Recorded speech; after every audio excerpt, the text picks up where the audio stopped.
വണ്ടിപ്പെരിയാറിൽ നടന്നു വന്ന auto taxi ഡ്രൈവർമാരുടെ പ്രതിഷേധം ഫലം കണ്ടു.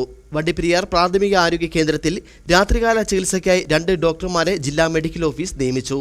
എന്നാൽ ഈ മണ്ഡലകാലം തീരുന്നതോടെ ഡോക്ടർമാരുടെ സേവനം ലഭിക്കില്ല എന്നാണ് മെഡിക്കൽ ഓഫീസർ നൽകുന്ന വിശദീകരണം. വണ്ടിപ്പെരിയാർ കേന്ദ്രീകരിച്ച് കഴിഞ്ഞ കുറെ ദിവസങ്ങളായി അയ്യപ്പ ഭക്തരുടെ വാഹനവും നാട്ടുകാരുടെ വാഹനവും അപകടത്തിൽപ്പെടുകയും അപകടത്തിൽപ്പെട്ടവരുമായി ആശുപത്രിയിലെത്തുമ്പോൾ ഡോക്ടറില്ല എന്ന സാഹചര്യം ഉണ്ടായി ചികിത്സ ലഭിക്കാതെയും വന്നിരുന്നു. ഇതിനു മുൻപ് തന്നെ പല പ്രതിഷേധങ്ങളും നടക്കുകയും ചെയ്തിരുന്നു. ഇതിനിടയിൽ പീരുമേട് MLA വാഴൂർ സോമൻ കഴിഞ്ഞ ദിവസം ആശുപത്രിയിലെത്തുകയും മെഡിക്കൽ ഉദ്യോഗസ്ഥരുമായി സംസാരിക്കുകയും ചെയ്തിരുന്നു.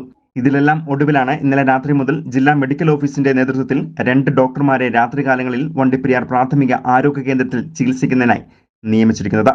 നിരവധിയായ പ്രതിഷേധ സമരങ്ങൾ നടന്നുവെങ്കിലും കഴിഞ്ഞ ദിവസം നടന്ന ഡ്രൈവർമാരുടെ പ്രതിഷേധം ഫലം കണ്ടു എന്ന് വേണം പറയാൻ. എന്തായാലും മണ്ഡലകാലം തീരുന്നതുവരെയെങ്കിലും 24 മണിക്കൂറും ഡോക്ടറുടെ സേവനം വണ്ടിപ്പെരിയാർ പ്രാഥമിക ആരോഗ്യ കേന്ദ്രത്തിൽ ഉണ്ടാകും എന്ന പ്രതീക്ഷയിലാണ് പ്രദേശവാസികളും നാട്ടുകാരും.